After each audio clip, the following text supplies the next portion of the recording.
Hello, my name is Akhtar Hussain Sheikh, and today I will be taking the class for National Income Accounting. And in the meantime, if you have any questions, you can keep asking me, right? Okay. National Income Accounting. This is one of the most important topics. Whether you are preparing for whatever the exam, the questions may be asked from here. Okay? Now, let's start. What is National Income Accounting? Before getting into the national income, let me give a brief introduction of accounting. Accounting hota hai, it's a process. It is a process of recording the accounting data. Accounting data को हम record करते हैं, ठीक है? जितने भी accounting data है, किसी भी कंपनी का, किसी भी कंट्री का, किसी भी इंसान का जिसमें मनी इन्वॉल्वड है, that will be accounting data. अगर हम इस अकाउंटिंग डेटा को एनालाइज करेंगे, क्या करेंगे? एनालाइज करेंगे, मेजर करेंगे, एनालाइज, ठीक है, एनालिसिस करेंगे, और based on these things we will take a decision, ठीक है? That is the process of, ये समझ आया? So accounting is the of measuring accounting. What is accounting data? Anything जिसमें मनी इन्वॉल्व हो, ठीक है? फिर हम देखेंगे कि साल भर हमारा इतना ट्रांजैक्शन हुआ, ठीक है? और उस एनालिसिस को हम देखेंगे and we will take a decision on that. That is the part of accounting. Now, what is national income accounting? So national income is the income of an economy. Simple. जो कोई भी economy, I just told you, economy में जितना भी income generate होता है एक साल में, that is called national income. Has a definition of itself, वो मैं बाद में समझाऊंगा. फिलहाल नेशनल इनकम होता है इनकम ऑफ एन इकोनॉमी. किसी भी इकोनॉमी का इनकम क्या है, कहां से आता है, कहां जाता है, और उस इनकम को अगर हम क्या करें, मेजर करें, रिकॉर्ड करें, एनालिसिस करें, that will be the part of national income. समझ आ रहा है? So national income accounting simply means that किसी भी कंट्री में जितना भी इनकम जनरेट होता है उसको हम रिकॉर्ड करें, क्या करें, और मेजर करें, और उसके बेस पे एक एनालिसिस करें कि हाँ जी इतना पैसा यहां से आ गया. दिस इज कॉल्ड एनालिसिस, ठीक है? ठीक है, इतना पैसा हमें इनको देना है, एंड उसके बाद एक डिसीजन ले लें. That is called national income, ठीक है? ओके. नाउ अंडरस्टैंड, किसी भी इकोनॉमी में ये जो नेशनल इनकम अकाउंटिंग है, इसमें कुछ टूल्स है, ठीक है? ओके, जिससे हम मेजर करें. फॉर एग्जांपल, अगर मैं बोलूंगा कि इस बार टेम्परेचर इतना है इस दिन का, there will be tool for that, ठीक है, जिससे हमें पता चले कितना है. सिमिलरली नेशनल इनकम को मेजर करने के लिए we will have some tools. Few of the tools are GDP, ठीक है, GNP, NNP, national income. Very few I am taking. These are the tools of national income. यहां तक कोई problem? Done. So national income the income of an economy, ठीक है? And अगर उस income की, उस डेटा की हम एनालिसिस वगैरह करते हैं, that will be national income. And how that is done is using these tools. ठीक है? Okay. Now let's get to the first tool. The first important tool is GDP. ठीक है? Okay. I would expect questions from you. जहां पे लगे, I know GDP is a bit confusing, but जहां पे आपको लगे कि क्वेश्चन आ रहा है, you can raise it. Okay.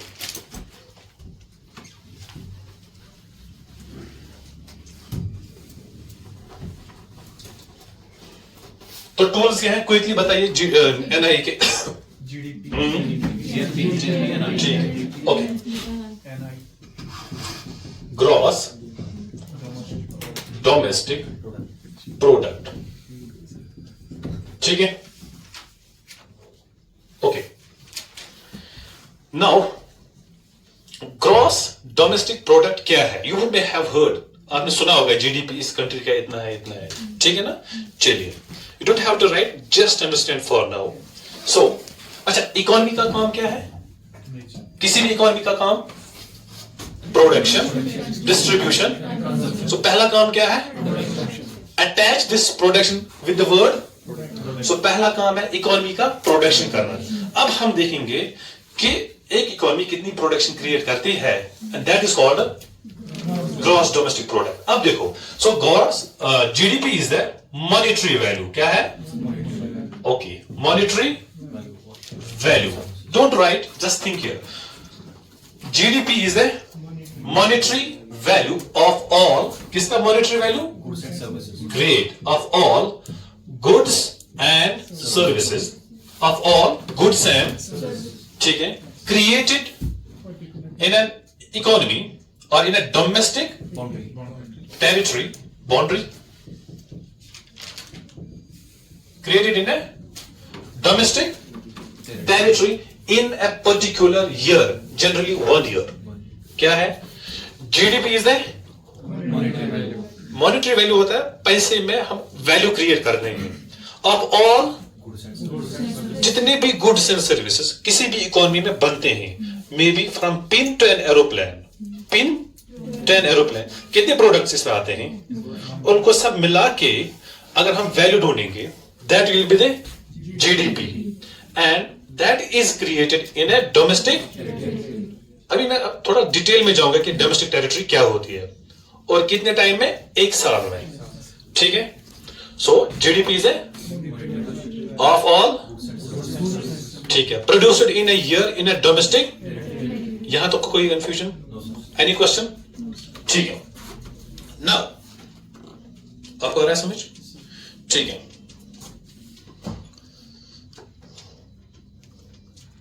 Okay, now the question is, who will produce these goods and? So, they are produced by residents of a country. By residents of a country. ठीक है? कौन बनाते हैं? Residents. Okay. I haven't written the word citizens. मैंने क्या लिखा? Please bear it in mind. ठीक है? Okay. Let's recap it. GDP is the of all, ठीक है, produced by, ठीक है, in a domestic in 1 year. ठीक है. सो 1 साल में एक कंट्री में जो उसके रेजिडेंट्स ने कितना पैसा जनरेट किया होगा, दैट इज कॉल्ड GDP. ठीक है. You don't have to write all those boring definitions. Keep this thing in the mind. ठीक है. आपको आराम से समझ आ जाएगा. ठीक है. Now 2 things we have to decide. ये डोमेस्टिक टेरिटरी क्या होता है और ये रेजिडेंट्स कौन होते हैं. ठीक है. पहले हम देखते हैं कि डोमेस्टिक टेरिटरी है क्या. ठीक है. ओके.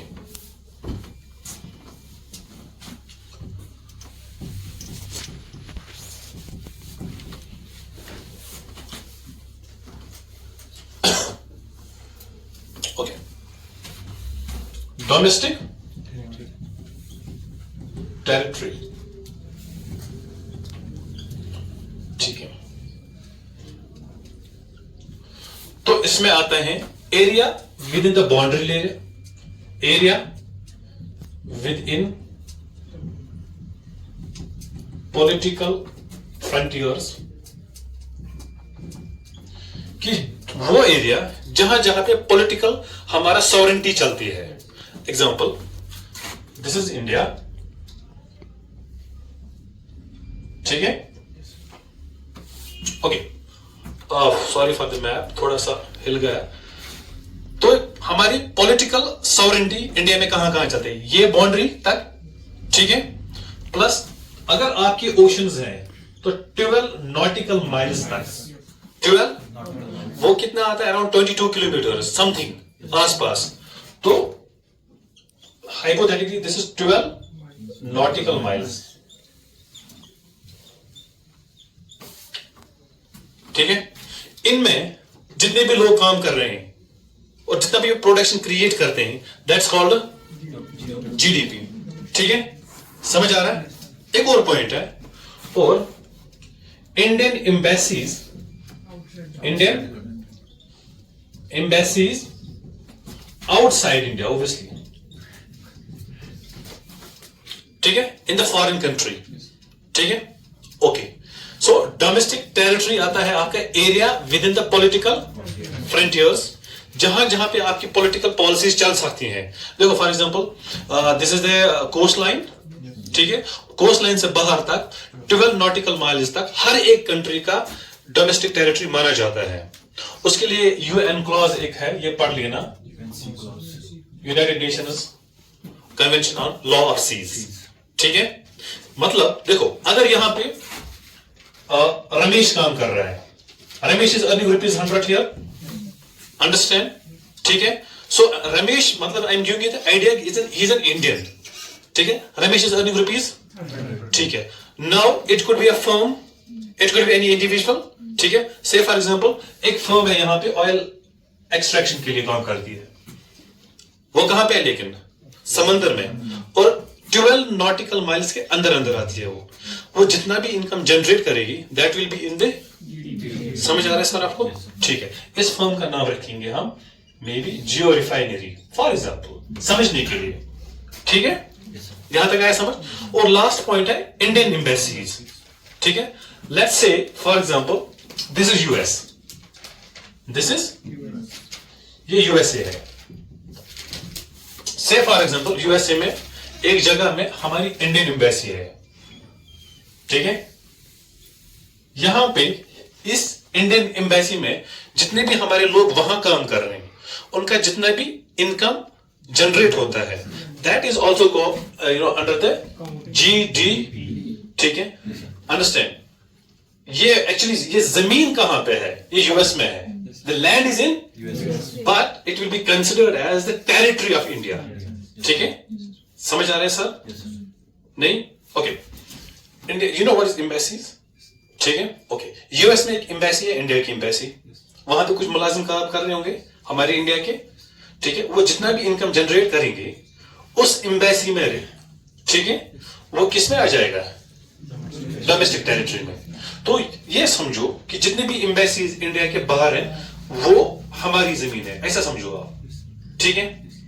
जमीन ऑब्वियसली होगी यूएस की, बट वो मानी जाती है एक पर्टिकुलर कंट्री की, ठीक है. Similarly okay, this is Pakistan, ठीक है. पाकिस्तान में एक जगह है फॉर एग्जाम्पल, वहां पे इंडियन एम्बेसी है, ठीक है. पाकिस्तान में आप इंडिया का झंडा लहरा सकते हो नहीं, लेकिन इस जगह पे इंडिया का झंडा लहरा हुआ होगा, because it will be the territory of India, that is called domestic territory. समझ आ रहा है? ओके. सो डोमेस्टिक टेरिटरी में कितना है, area with in the political 12 nautical miles in the sea and Indian embassies outside India. यहां जितने भी लोग काम कर रहे हैं, नींद आ रही है आपको? ओके. जितने भी लोग काम कर रहे हैं यहां पे, ये जितना भी इनकम जनरेट कर रहे हैं दैट विल बी जीडीपी, ठीक है. हो गया, समझ आया? ओके. Now another concept, who are the residents of a country? Who are the residents of a country?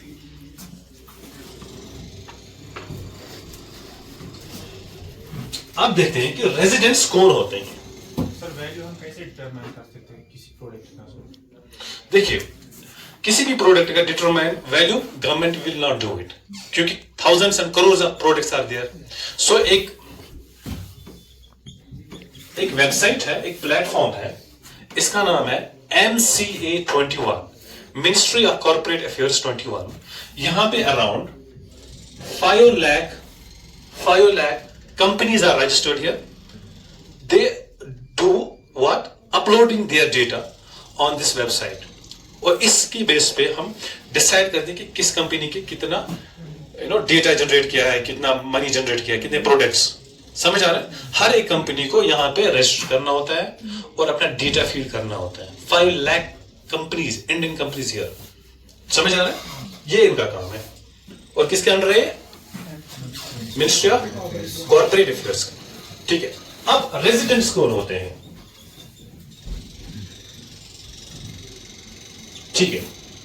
Residents are the people who live in India,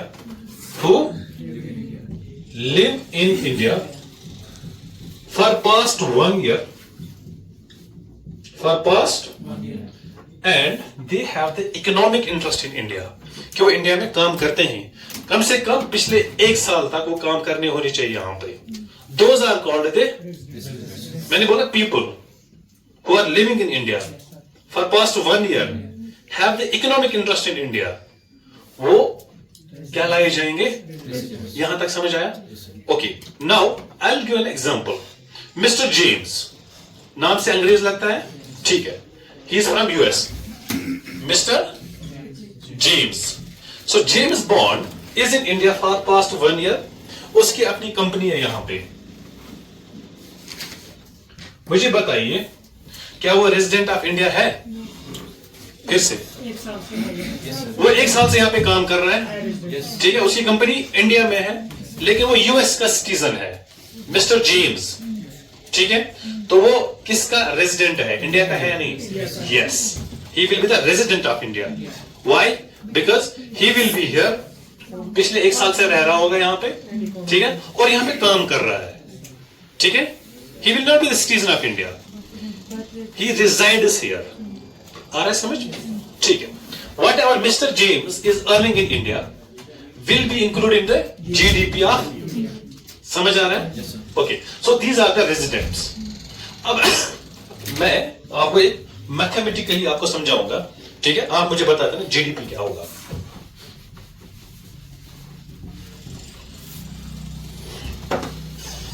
Say for example, this is India, this is India, ठीक है. I will tell you कि GDP mathematically कैसे सीखते हैं. You don't have to go for the rectification of the definitions, right? This is India. ये India क्या territory है, ये 12 नॉटिकल माइल्स है, ठीक है, समंदर में, ठीक है. ओके, यहां तक कोई problem? No. Now we have US here, this is USA की भी अपनी वो सेम टेरिटरी वगैरह होगी, 12 nautical miles. Now in India we have Himesh. Himesh Reshammiya, नाम से पता चलेगा. Himesh is earning ₹100. ₹100. रमेश, मैं इसलिए ये नाम ले रहा हूं ताकि आप अटैच हो जाए कि ये इंडियंस हैं. ₹200 इसकी इनकम. कितनी? Okay. Now mister James, mister James 500, उसकी एक कंपनी है यहां पे.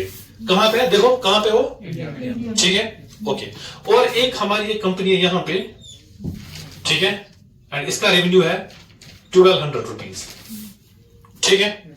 ओके, एक हमारे भाई साहब हैं, 2 भाई साहब हैं इंडिया के, वो है यूएस में और एम्बेसी में काम कर रहे हैं. तो ये यूएस में एक जगह है हमारी एम्बेसी, ये होगी इंडियन एम्बेसी, ठीक है. तो यहां पे है may be Kumar, mister Kumar, ₹100 income for example, ठीक है. समझ आ रहा है? अब हम जीडीपी कैलकुलेट करते हैं. क्या करेंगे कैलकुलेट? चलिए, GDP will be the monetary value of all goods and services created by residents. पता ही है रेजिडेंट्स कौन कौन है? हिमेश है, यस. इसका कितना है? 100 प्लस रमेश है, he is earning 200 plus mister James is an English man, मेरी यूएस में भी ये पिछले 1 साल से यहां काम कर रहा है, ठीक है. इसका आएगा यहां पे, यस. दो he is an American, he lives in India for past 1 year and has economic interest in India, ठीक है. चलो जी, और एक कंपनी हमारी समंदर में ऑयल एक्सट्रैक्शन कर रही है. कितना है इसका इनकम? 1200. हो गया हमारा जीडीपी? नो. ये इंडियन एम्बेसी में मिस्टर कुमार काम कर रहा है, ₹1000, आई मीन ₹100 काम कर रहा है. इंडियन एम्बेसी इज, ये जो एम्बेसी में काम करते हैं ना, ये किसकी जीडीपी में? इंडिया की. रुपये मतलब मानो सर, इनका जो इनकम है ना, हाँ, वो किसकी जीडीपी में? वही मैं बता रहा हूं. ग्रेट. यूएस कंपनी है, ये कंट्री है, यहाँ पे ये इंडियन एम्बेसी में इंडियन ही काम करेंगे ना, उनकी कुछ सैलरी होगी ना वहां पे, तो वो इंडिया में मानी जाएगी, तो ये इंडियन टेरिटरी मानी जाएगी। क्या मानी जाएगी? आपको आया सर समझ? अब कुमार का कितना सैलरी है वहां पे? 100 rupees. Okay, now tell me the GDP here quickly, some mathematician here. 20। आपको आया समझ? डेफिनेशन आया समझ? सर आपने बोला ना अगर ये 1 साल से उधर काम कर रहे होते हैं ये उसी 10 वो हो गया। नहीं, हाँ, अगर ये 1 साल में अपने टेरिटरी में काम कर रहा है, लेकिन ये पूरी जमीन इंडिया की है, ऐसे समझो, जितने एम्बेसीज हैं इंडिया की बाहर, वो जितनी जमीन है वो सारी किसकी है? इंडिया की मानी जाएगी। और उस जमीन पे, चाहे वो जमीन कहां पे भी हो, यूएस में, ये इंडिया की जमीन है, समझने में ये होती नहीं है बट ये मानी जाती है, समझ आया? ओके, सो ये जमीन किसकी मानी जाएगी? तो हमने समझो, हाइपोथेटिकली समझो, हमने एक टुकड़ा जमीन का इंडिया से उठाया, फेंका यूएस में, और हमने उनको बोला चलो जी यहां पर अपनी एम्बेसी क्रिएट करते हैं। समझ आ रहा है आपका? ये भी समझ? ठीक है, तो ये है योर जीडीपी मैथमेटिकली। ठीक है, अब इसमें आपको वो रटिफिकेशन और डेफिनेशंस नहीं करनी है। ये फिगर बनाओ, ये इंडिया की बाउंड्री समझो, ये समंदर, ये एरो वाले 12 नॉटिकल माइल्स, ठीक है, और ये समझो यूएसए। ठीक है, अच्छा एक और चीज for the more clarification, sir Nasir sir है ना आपका नाम? ठीक है, सो नासिर सर, मैं पाकिस्तान बना रहा हूं यहां पे, ठीक है, किसकी जमीन? पाकिस्तान की। यहां पे इंडियन एम्बेसी है, ठीक है सर, वहां पे नासिर सर काम कर रहे हैं and he is earning 500 rupees over there. ठीक है, अब बताइए ये किसकी इनकम मानी जाएगी?